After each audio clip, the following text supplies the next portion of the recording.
राजधानी दिल्ली में राह चलते कोई सपेरा और उसके साथ साधु के भेष में कोई मिल जाए और आपको 1 से 2 रुपया दान देने के लिए कहकर रोके और बोले तेरा भला होगा, तो सावधान हो जाइए। कहीं ऐसा ना हो कि लुटेरे का अगला शिकार आप हो जाए, क्योंकि लोधी कॉलोनी पुलिस ने ऐसे ही एक गैंग को दबोचा है जो राह चलते लोगों को रोककर पहले तो 1-2 रुपए दान देने के लिए कहते हैं, फिर जैसे ही टोकरी में पैसा डालने हाथ रखता उनका हाथ पकड़कर अंगूठी तक उतरवा लेते थे। इस सपेरा साधु गैंग के 4 लोगों को गिरफ्तार किया गया है, जिसमें साधु के वेश में रहने वाला राजू सपेरा उर्फ सोनू, ऑटो ड्राइवर अवधेश यादव और इनसे गोल्ड ज्वेलरी खरीदने वाला ज्वेलर सुमित भी शामिल है। इसके पास से 35 लाख की अंगूठी, 3 मोबाइल, भगवान के 3 लॉकेट, बैग और वारदात में इस्तेमाल ऑटो भी बरामद किया गया है। पुलिस के अनुसार लोधी कॉलोनी में रहने वाले एक शख्स से 14 अप्रैल को लूट की एक वारदात हुई थी, जब वो मॉर्निंग वॉक पर लोधी गार्डन जा रहे थे। जैसे ही ट्रैफिक सिग्नल पर गाड़ी रुकी, 2 लोग उनके पास पहुंचे जो साधु के वेश में थे। उन्होंने 1-2 रुपए दान करने के लिए बोला, लेकिन जब उन्होंने पर्स निकाला तो उसमें 100 से कम नोट नहीं था। पीड़ित ने 100 के नोट को देकर बाकी वापस देने के लिए कहा। उतने में साधु ने पीड़ित का हाथ पकड़ लिया और कुछ मंत्र बोलने लगा। उनके अंगुली में पहनी हुई डायमंड की अंगूठी को निकाल लिया। जब पीड़ित ने विरोध किया तो डिब्बे में रखे सांप निकालकर डरा दिया और वहां से ऑटो में बैठकर भाग गए। तुरंत पीड़ित ने मामले की शिकायत पुलिस को की। इस मामले में एसएचओ लोधी कॉलोनी की देखरेख में इंस्पेक्टर राजकुमार की टीम ने छानबीन शुरू की। नाम बता दीजिए। मेरा नाम अशोक चावला है।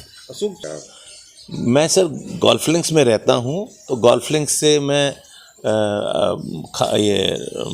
लोधी गार्डन जा रहा था सवेरे सैर करने के लिए। अबाउट 8 बजे का टाइम था सुबह।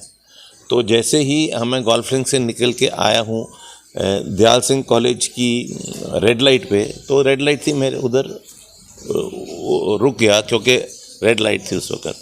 तो ऐसे ही मेरे एक भिखारी आया, उसने वो सिर पे वो बांधा हुआ था और ये लटका रखा था साईं बाबा का वो। तो उसने मेरे को बोला कि मुझे 2 रुपए दे दो। मैंने उसको बोला कि मेरे पास 2 रुपए तो नहीं है, पर वो बहुत इंसिस्ट करा, नहीं जी मैं आपको बहुत ब्लेस करूँगा, ये करूँगा, वो करूँगा, आप मुझे दे दो। मैं कहा मेरे पास 100 रुपये हैं। कहते जी मैं 100 रुपये की चेंज आपको दे दूँगा। मैंने ठीक है, मैंने जेब से 100 रुपये निकाल के उसको पकड़ा दिया। जैसे ही मैंने उसको 100 रुपये पकड़ा, उसने मेरा हाथ पकड़ लिया और हाथ पकड़ के वो मुझे कहने लगा कि आप सुख चाहते हो, दुख चाहते हो, आप जो चाहते हो मैं दिलवा सकता हूँ। मैं कहा मुझे कुछ चाहिए नहीं है। तो उसने मेरा हाथ पकड़ी रखा और उसको छोड़ने में नहीं आता था। और फिर उसने बात करते करते ऐसे मेरे हाथ में जो डायमंड की मुंदरी पहनी थी उसको उसने खींचा बहुत ज़ोर से, और खींच के ज़ोर से उसने बोला सब चले गए। उसने लेके डायमंड को और 100 रुपये के नोट को हाथ में ऐसे मोड़ के वो वापस मुड़ गया, क्योंकि वो बीच में हैज है, तो उस हैज से वो वापस होके सड़क की दूसरी साइड पे चला गया। मैं फिर अपनी गाड़ी को घुमा कर उधर देखने गया, उसके पीछे गया, पर मुझे कोई नहीं मिला। फिर मैंने उसके बाद मैंने आके ये घूमा फिरा और उसको ढूंढने में, एक्चुअली उसका एक आउटस्टैंडिंग फीचर ये था कि उसे गले में एक बहुत बड़ा नाग था। तो वो जब मैंने उसको बोला मुझे पैसे वापस दे दे, वैसे दे, तो उसने वो नाग से मुझे डराया। तो मैं डर के मैं पीछे हट गया। मैं कहा चलो रिंग चली जाएगी पर जान तो बचेगी। वो इतना क्या बोलूँ तगड़ा था कि उसने फन भी नाग का अपने मुंह में डाल के हमारे सामने ऐसे दबा के उसको दिखाया था जी। अच्छा, कितने? मैंने सर आज से काफ़ी साल पहले ख़रीदी थी और तब 4-5 लाख रुपए की थी जी। आज उसकी वैल्यू तकरीबन 35 लाख के करीब। हाँ, अबाउट 35 लाख के करीब होगी जी आजकल की वैल्यू। अच्छा, दिल्ली पुलिस का किस तरीके से इसमें रोल रहा? आपकी चीज़ें रिकवर हुई अब? जी ऐसा है कि दिल्ली पुलिस का रोल तो मैं चाहता हूँ कि ऐसा ही रहे और हर पुलिस फोर्स ऐसा काम करे जैसे इन्होंने करा है। ईसा जी, क्या घटना जो है आपके फादर इन लॉ के साथ हुई थी? ट्रैफिक लाइट के ऊपर एक बहाने से हाथ से ज्वेलरी खींचना और पैसे खींचना एक बहुत ही, it's very tragic, it's very scary.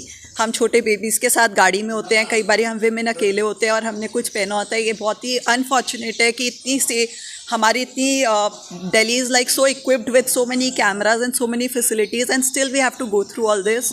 But this will be a learning lesson कि सारे लोग सीखेंगे कि अगर ऐसा कुछ करते हैं तो इसका इंजाम बुरा होगा, वो पकड़े जाएंगे। इससे कुछ मानती जिस तरीके से दिन दहाड़े रोड पर इस तरीके हाँ, से 8 बजे का टाइम वीआईपी इलाका है, आपको पता है, आसपास सारे मिनिस्टर्स का घर है, पूरा वेल इक्विप्ड है। उस रेड लाइट पे ही 10-12 कैमराज हैं, तो भी उनकी इतनी हिम्मत और इतनी कि उन्होंने इतना बड़ा करा कि वो उसी टाइम छीन के ले गए और उनको कोई डर नहीं है कि वो सोचते हैं कि सब कुछ कर पाएंगे। आगे उन्होंने कहीं बेची, इतना कुछ कर लेते एक ही दिन के अंदर कि it's scary. But I am sure ये देख के एक सबके आगे एक एग्जाम्पल आएगा कि बुरा किसी के साथ नहीं करना चाहिए, क्योंकि इन दी एंड न्याय तो मिलता ही है। दिल्ली पुलिस ने जिस तरीके से रिकवरी करी उससे कितना संतुष्ट है कि दिल्ली पुलिस ने अपनी ड्यूटी करी पूरी तरीके से? ये बहुत ही अच्छा एक एग्जाम्पल है and it's commendable. We are very very thankful for this that you know they've been there for us. they've set an example for so many more people also कि have faith, go complain। अगर आप avoid करेंगे कल दूसरा जना पकड़ा जाएगा, फिर तीसरा पकड़ा जाएगा और सारे लोग घर पे बैठ के रोए। इससे बेटर है आप अभी रोको किसी का गलत काम, ताकि आगे और किसी और के साथ ना होए। मैं अपने बेटे को लेके नोएडा तक जाती हूँ तो यही डर था हमें कि अभी यहाँ हुआ है तो किसी स्ट्रेट फ्लाईओवर पे हो जहाँ नहीं कैमराज या कुछ, तो फिर क्या होगा। तो बेटर है कि हम अभी आके आपको रिपोर्ट करें ताकि कोई एक्शन लिया जाए और आगे और लोग बच सकें, क्योंकि हमारी पुलिस बहुत हेल्प करती है।